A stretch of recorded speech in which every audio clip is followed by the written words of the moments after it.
Buenas noches, América. Israel acogió hoy a unos 40 dirigentes mundiales, entre ellos los presidentes ruso Vladimir Putin, el francés Emmanuel Macron o el argentino Alberto Fernández y el vicepresidente de Estados Unidos Mike Pence, para conmemorar el 75º aniversario de la liberación del campo alemán nazi de Auschwitz, donde murieron más de 1 millón de personas, la mayoría judíos. Se trató de una reunión histórica, no solo para Israel y el pueblo judío, sino para toda la humanidad, en un intento de no olvidar uno de los capítulos más negros de la historia contemporánea. El campo de exterminio de Auschwitz fue liberado el 27 de enero de 1945 por el Ejército Rojo soviético, que tuvo un papel fundamental en la derrota de la Alemania nazi y en la liberación de otros campos de exterminio construidos por los nazis durante la Segunda Guerra Mundial.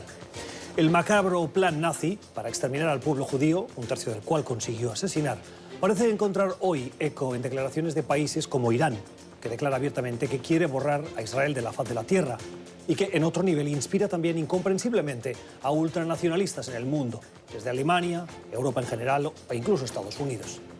La celebración de hoy en Jerusalén es un llamado de atención a no bajar la guardia, a no dar por sentado que los judíos u otras minorías, por los motivos que sea, puedan ser objeto de ataques de odio o planes de exterminio. La mejor manera de prevenirlos es recordarlos y no olvidar la historia.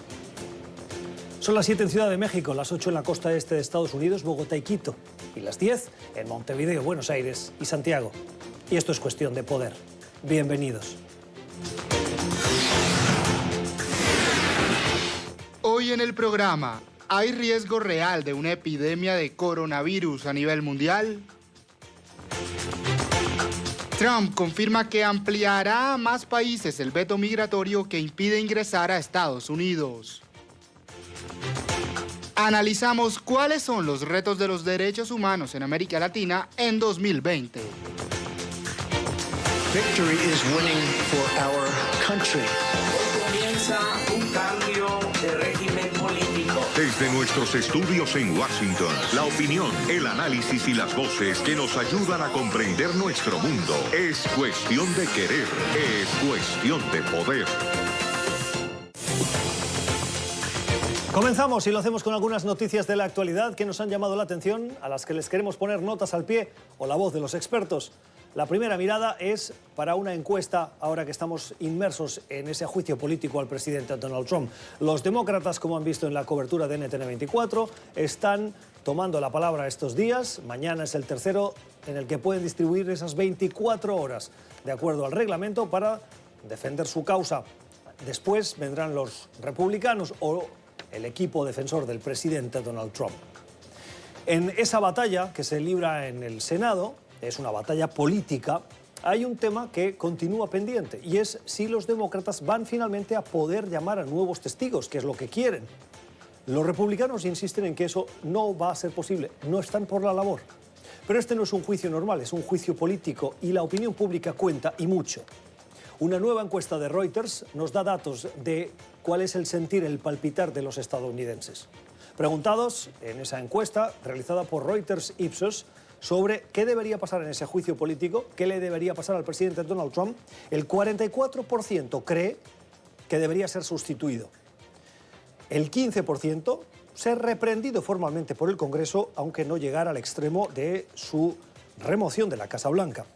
Y solo el 31% cree que Donald Trump debería ser absuelto y sus cargos desestimados. Pero aquí viene la pregunta sobre los testigos. Los ciudadanos, una mayoría abrumadora, creen que sí es el momento. Y esto le pone presión sobre todo al liderazgo republicano. El 72%, más de 7 de cada 10 estadounidenses, están a favor de que se permitan nuevos testigos.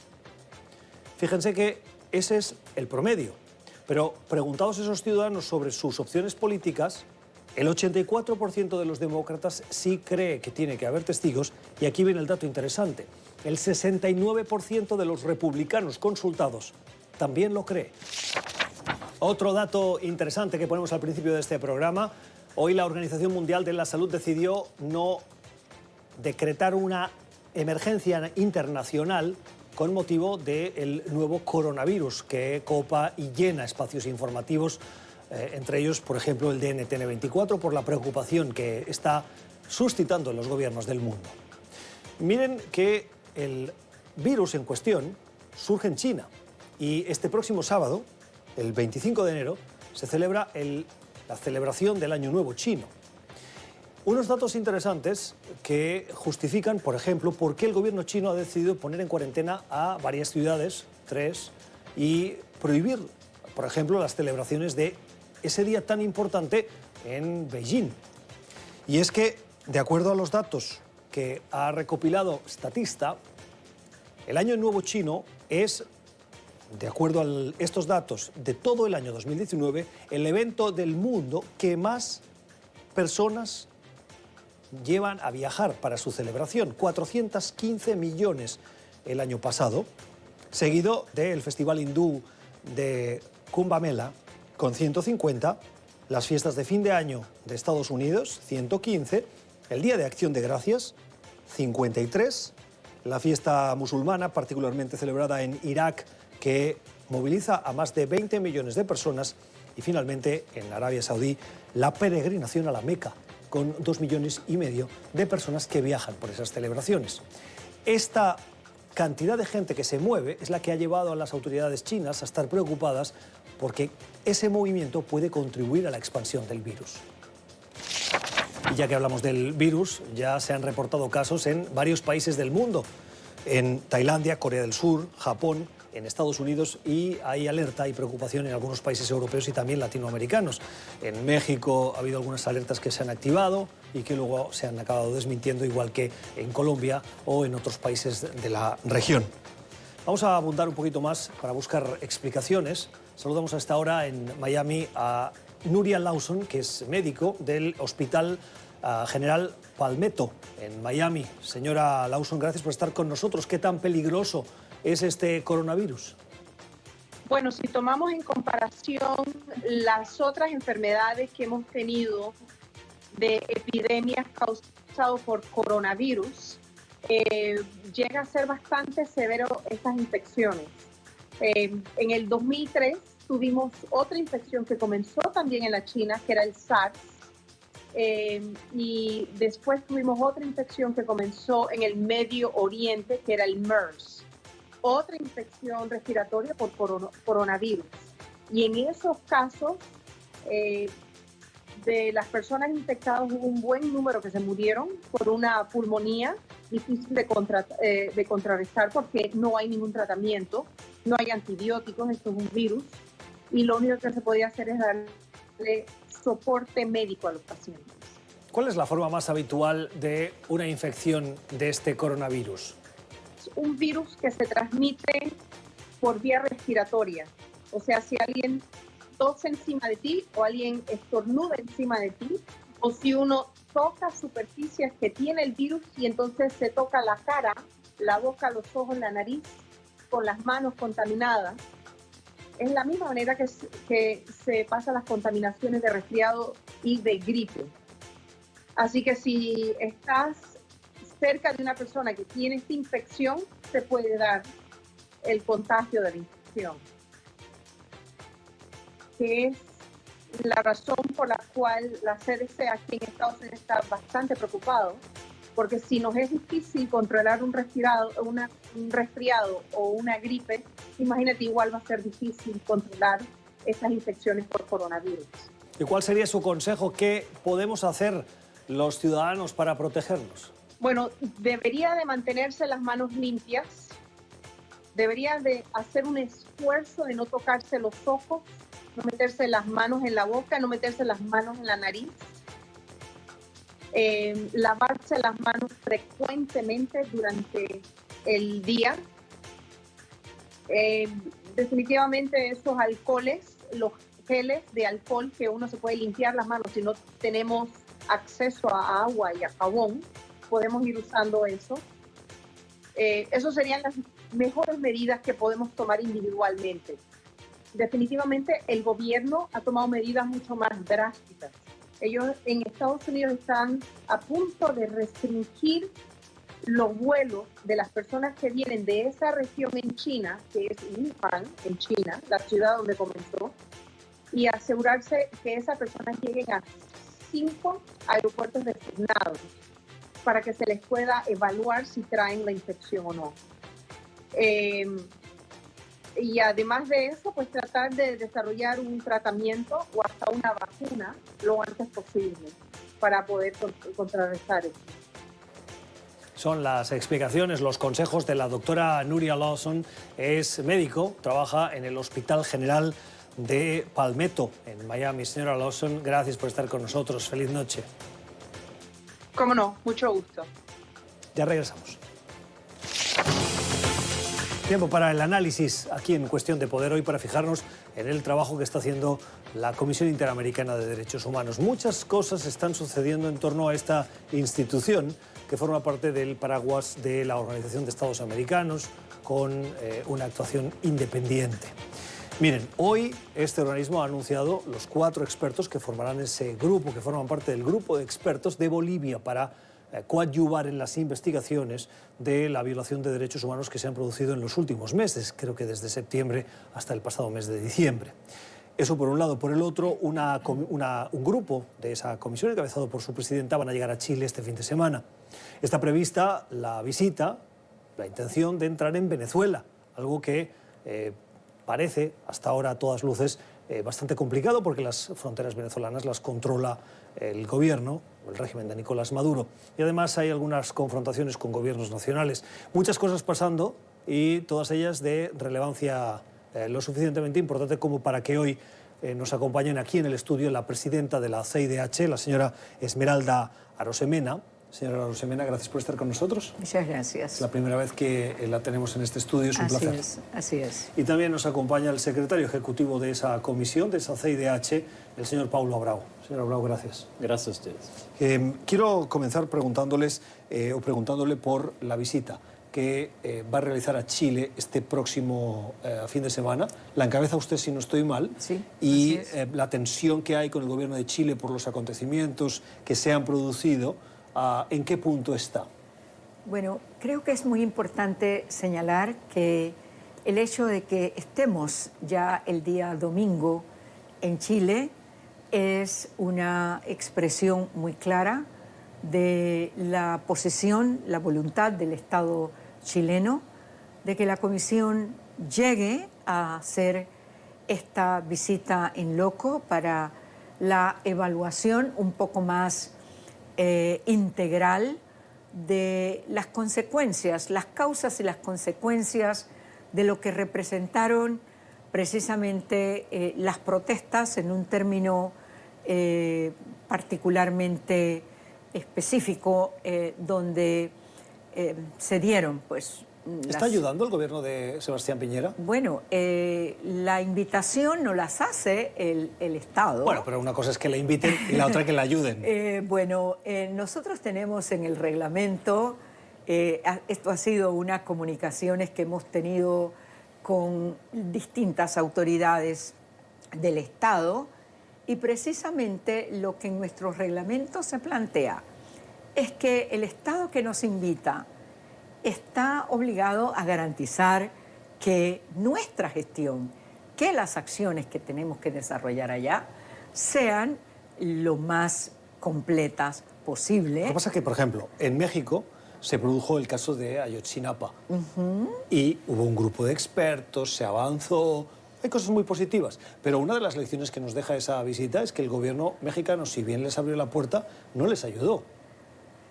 Hubo un momento de fricción con la posición del estudio que hacían, las investigaciones que hacían los expertos, pero ese grupo presentó 2 grandes informes donde hacía una evaluación muy contundente de cuáles eran las situaciones que se estaban enfrentando para una investigación efectiva, para líneas de investigación en concreto. Entonces, hoy el gobierno de López Obrador lo que ha hecho es que estamos reinstalando el GIEI precisamente con el objetivo que esto tiene, que es de coadyuvar a las instancias oficiales.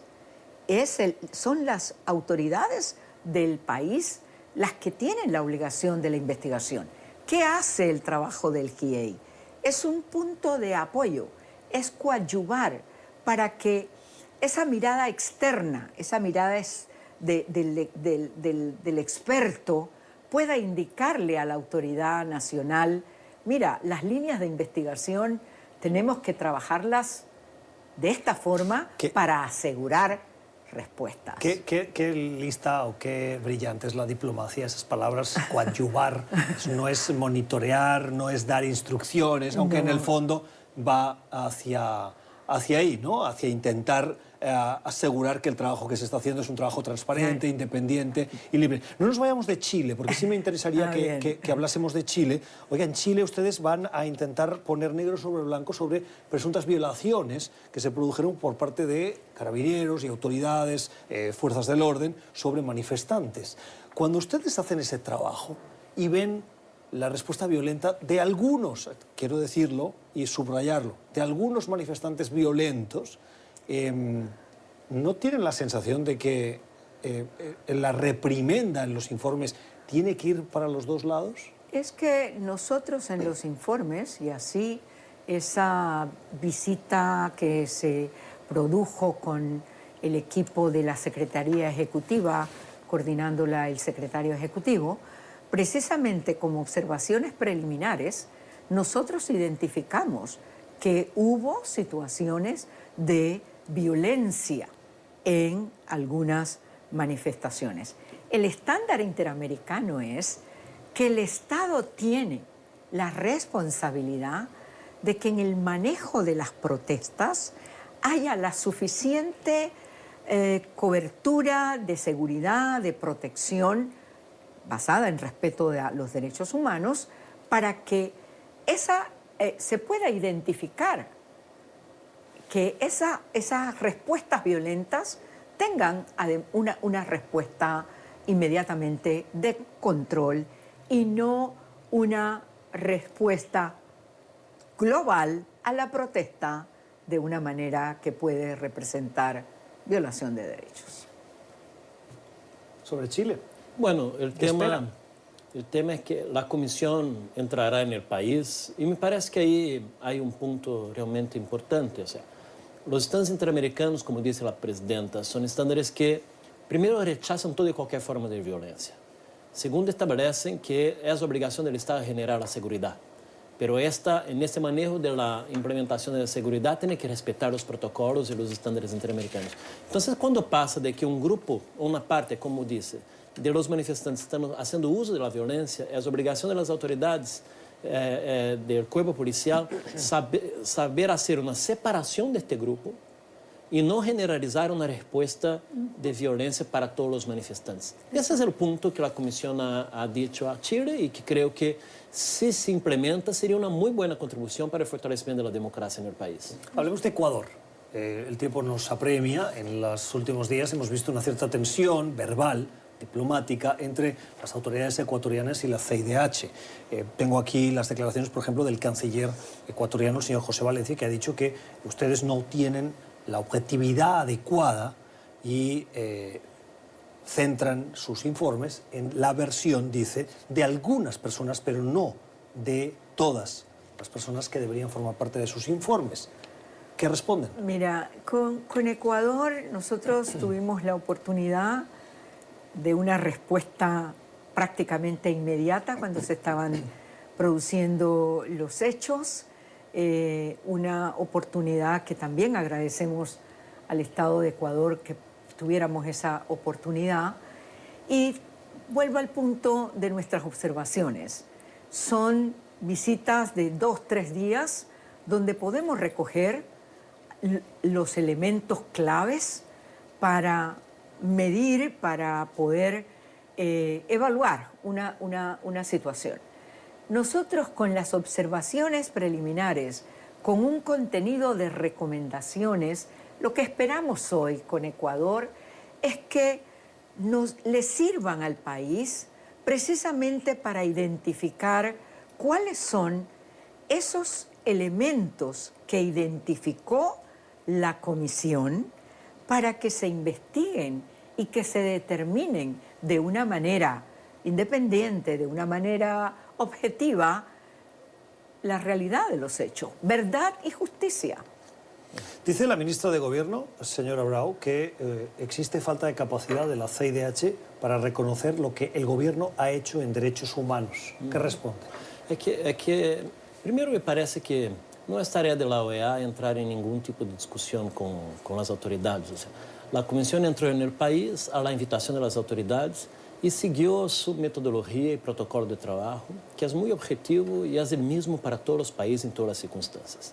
E os países têm distintas posturas em reaccionar em relação a estes informes.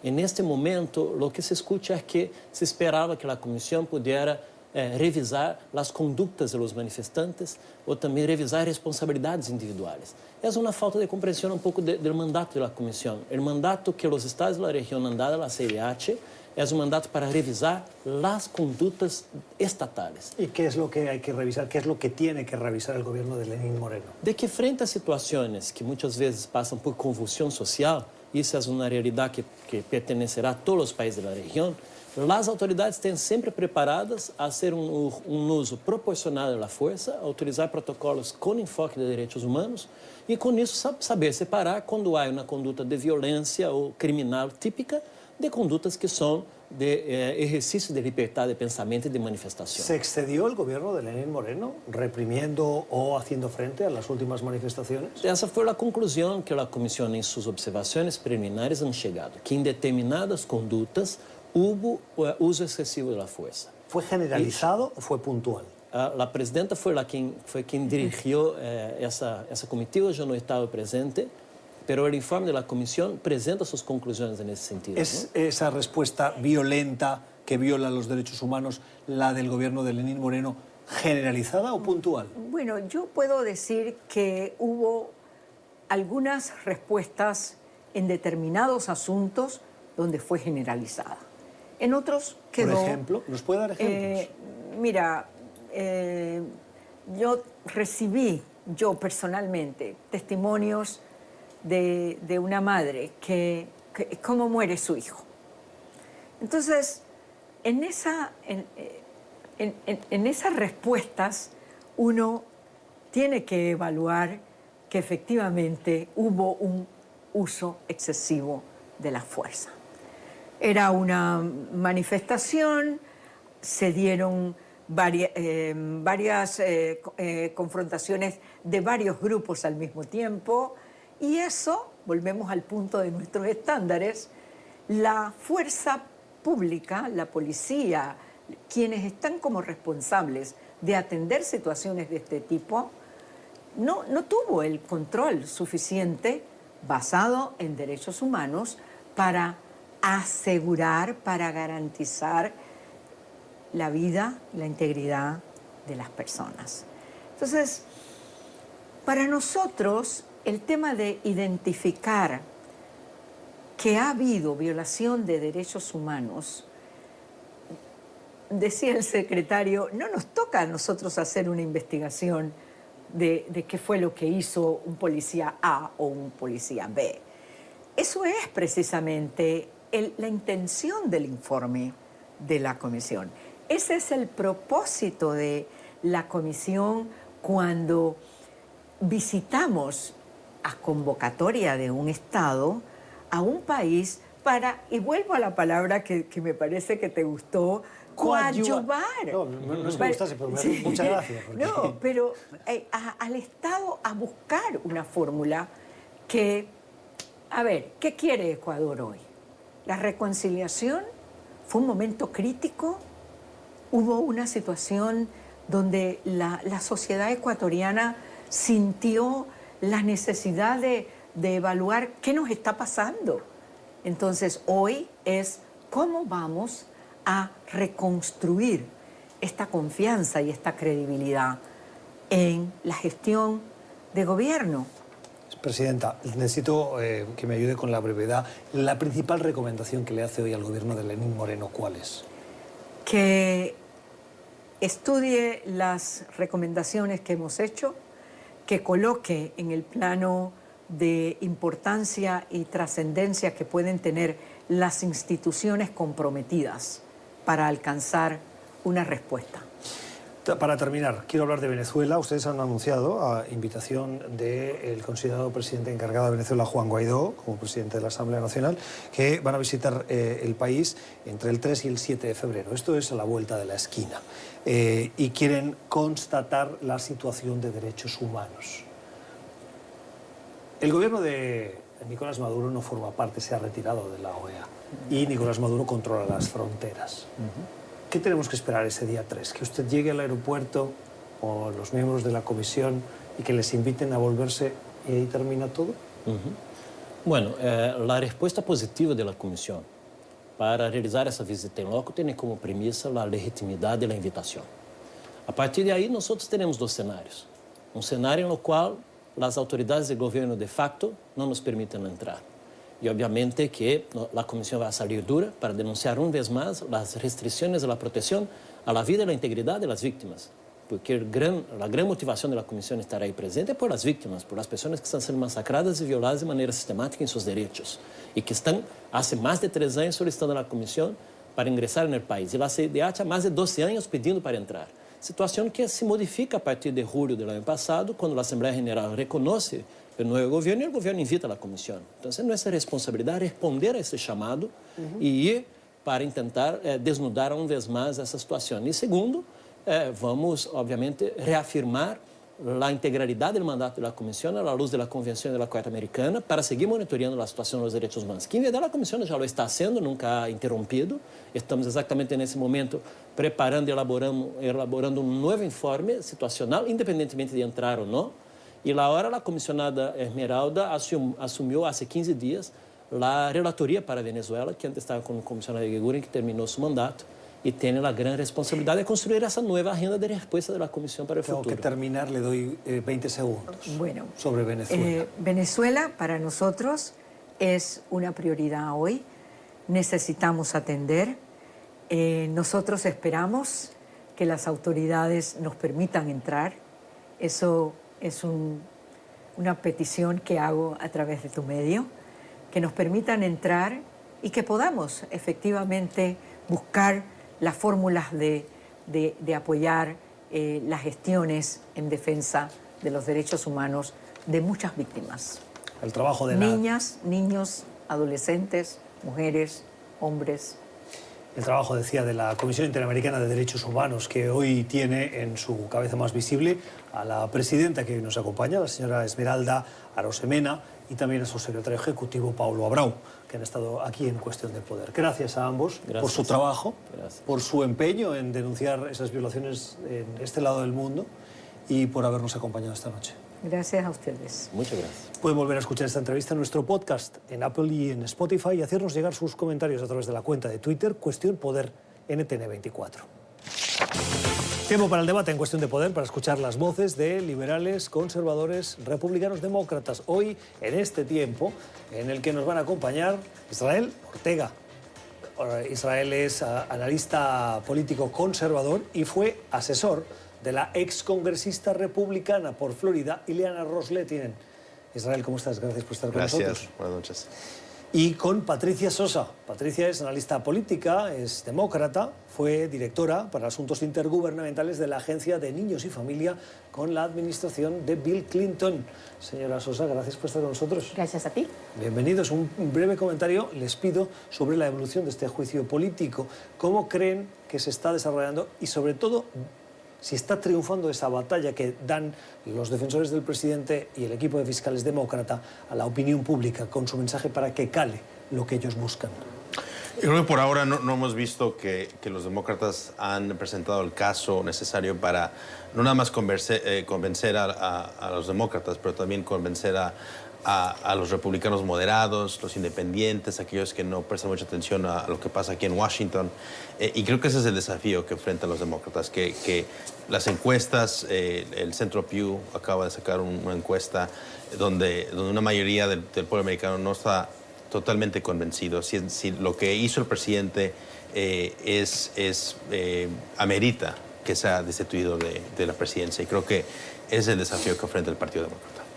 Bueno, yo leí la misma encuesta que tú leíste y llego a una conclusión diferente. La encuesta documenta que un 62% de los americanos, tanto demócratas, republicanos e independientes, reconocen que el presidente hizo algo que está mal, ¿no? Al tratar de forzar al gobierno de Ucrania a una investigación de su oponente político. Y la mayoría, un 51% de los americanos, están de acuerdo que él debe ser removido de la presidencia. Lo que sí documenta, que en eso yo creo que estamos de acuerdo, es que no ha habido ningún movimiento político. Los demócratas están a favor de la destitución o del impeachment y de moverlo. Bueno, el impeachment ya sucedió. Están a favor de que el Senado lo encuentre culpable y le quite la presidencia. Y los republicanos están en contra. ¿Dónde está la batalla? La batalla está en esos senadores, esos 5 o 6 senadores moderados que, basado en todo lo que ha pasado en este momento en el Senado, hemos visto que no han cambiado su opinión y que siguen votando con el Partido Republicano y siguiendo las órdenes de McConnell. Entonces, lo que yo concluyo es que no ha habido progreso, no ha habido un cambio. No es que los demócratas no hayan convencido a su base, ellos han convencido a su base, han convencido a la mayoría de los americanos, pero no han convencido a los senadores republicanos moderados que ellos necesitan para cambiar la dinámica de este proceso. ¿Y no cree que hay un cierto hartazgo sobre juicio político? ¿Qué quieres decir, perdón? ¿Que la gente está cansada? No. Más de 7 millones de americanos han estado viendo lo poco que pueden ver, porque las reglas del Senado limitaron el acceso de la prensa. Por ejemplo, C-SPAN no ha podido enseñar en televisión lo que está pasando. Es la prensa escrita en su mayoría que está documentando lo que está pasando. Pero hay mucho interés. Lo que no ha habido es un desenlace como sigue estancado el debate, ¿no? Cada cual tiene su posicionamiento y no ha habido un cambio en ese posicionamiento. Creo que para muchos americanos que están escuchando de vez en cuando lo que está pasando, reconocen que los demócratas desde el principio no han podido aceptar el hecho de que Donald Trump ganó en el 2016. Creo que es difícil entender que haya podido pasar eso, y han tratado, y tú bien sabes que hay algunos demócratas que han dicho desde el primer día que han querido destituir al presidente. Lo vimos con Mueller, lo hemos visto con eso. Así que creo que la persona que ha buscado la destitución ha sido el mismo presidente Trump, porque el reporte de Mueller consiguió que el secretario de Justicia o el Attorney General hiciera una interpretación incorrecta y cambiara la dinámica de ese reporte. El día luego de que sale el reporte es que hace la llamada con el presidente de Ucrania. Así que yo no creo que somos los demócratas los que estamos buscando la destitución. Yo creo que ha sido el mismo presidente con sus actos.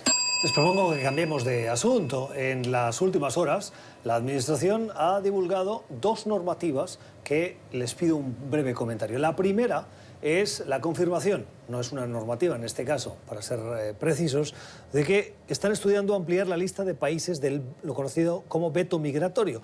Se están estudiando países como Bielorrusia, Myanmar, Eritrea, Kirguistán, Nigeria, Sudán y Tanzania. Y dice el presidente estadounidense que es necesario para poner a salvo a Estados Unidos, y ampliaría una lista que se remonta a enero del 2017. La segunda es una normativa, en este caso sí, que el Departamento de Estado pone en vigor para que se limite la llegada de mujeres que están embarazadas en avanzado estado de gestación, con el objetivo de lo que los movimientos conservadores políticos hablan de los bebés ancla, que es aquel bebé que nace en Estados Unidos y que constitucionalmente tiene derecho a ser estadounidense. Dice el presidente que eso tiene que terminar. Un comentario sobre cada una de estas iniciativas.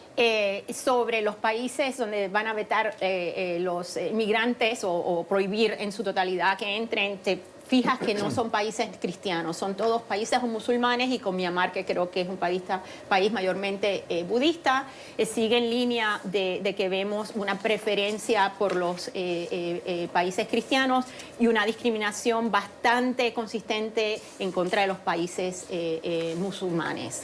Ese es mi primer punto en lo de los países. Sobre las mujeres embarazadas, me parece una decisión muy pobre, me parece que va a ser difícil la implementación, me parece injusta. Yo conozco muchos casos de personas con las que yo he trabajado aquí a trabajar embarazadas, se han venido y se han ido y no tenían ninguna intención de venir a tener ningún bebé en los Estados Unidos. Me parece muy simplista ese frente, pero obviamente de gran satisfacción para la base conservadora de Donald Trump. ¿No cree que hay un cierto abuso? Hay denuncias periodísticas que hablan de organizaciones que precisamente se dedican de una manera abierta a traer a, por ejemplo, bueno, entonces mujeres rusas. vete en contra de esas organizaciones que están haciendo eso. Hay maneras de tú poder decir, el problema es esas organizaciones, vete en contra de las organizaciones y no les quites el derecho a una persona que legalmente puede entrar a este país a que entre a este país. Yo solo estoy de acuerdo con Patricia más en este tema porque sí, lo veo esto como una manera muy torpe de tratar de resolver el tema migratorio. Creo que el presidente reconoce que ese tema es un tema que la base quiere que se tome acción. Claramente hay abusos en el sistema. Hay un ejemplo en California donde de hecho había una mujer, un grupo que estaba llevando a cabo esto, pero es igual, ¿no? Es enfocándonos en uno o dos ejemplos para hacer algo mucho más amplio, donde las consecuencias van a tomar consecuencias que no son positivas para el país. Hay tantos temas que podemos arreglar y hay otras formas de asegurar al país que haciendo esto creo que para mí no es sí, justo. No, exactamente. Y el tema migratorio es definitivamente uno que tiene muchos frentes, que sí hay que trabajarlos y sería ideal si hubiera un consenso entre los republicanos y los demócratas en el Congreso, especialmente para los Dreamers, donde hay un consenso político, hay un consenso bipartidista y la única oposición viene de la Casa Blanca. Último asunto de esta conversación de hoy, la edición número 47, la 47ª concentración de grupos conservadores que mañana, aquí en Washington y también en otras ciudades de Estados Unidos, van a hacer un llamado, reuniéndose en el centro de Washington, en lo que se conoce como la Marcha por la Vida. Hay una particularidad en la edición de este año, y es que el presidente Donald Trump ha decidido físicamente participar. Hay que decir que en ediciones anteriores otros presidentes sí habían participado, aunque fuera de manera remota o a través de un mensaje grabado que era emitido con esa audiencia. En el caso del presidente Trump incluso llegó a ser un mensaje en vivo, pero nunca físicamente. ¿Qué nos dice eso? No, es histórico, creo que es positivo para el movimiento de Pro Vida, ¿no? El hecho de que el presidente Donald Trump está tomando este paso importante. Creo que para mí lo que vimos en marchas anteriores es que había una diversidad, veíamos hispanos, afroamericanos que son parte de esto. Creo que qué bueno, ¿no? Que estamos hablando acerca del tema, que ojalá que la prensa hable acerca del movimiento de Pro Vida que estamos viendo, particularmente en la gente joven. Así ¿Usted cree que no se habla suficiente? Yo creo que no. Creo que es difícil a veces para que la prensa reporte acerca de los abusos del aborto. Lo vimos esto con un ejemplo de un doctor Gosnell en Filadelfia, que fue horrible lo que pasó, una película que se filmó, pero se limita, ¿no? Se limita que se cubra acerca del tema. Así que qué bueno que el presidente va a ir, ojalá que esto le dé más aliento al movimiento. ¿Cree que esta administración tendría que seguir impulsando un intento para que la Corte Suprema revierta la legalización del aborto en Estados Unidos? Creo que ese es lo que el movimiento Pro Vida debería tener cuidado, ¿no? Porque hay una tentación de ir demasiado, ¿no? De tratar de cambiar algo que ya es un precedente de la Corte Suprema por tantos años. Entonces yo creo que tienen que tener cuidado de seguir llevando a cabo los casos de Gosnell y hablando de la tecnología que se está viendo. Vemos que la vida empieza en el principio, pero no ir demasiado, ¿no? Y causar que el público no apoye lo que hacen. Bueno, obviamente yo vengo de la otra perspectiva, como persona que he trabajado en los temas de salud pública y tengo un gran interés por salud de la mujer.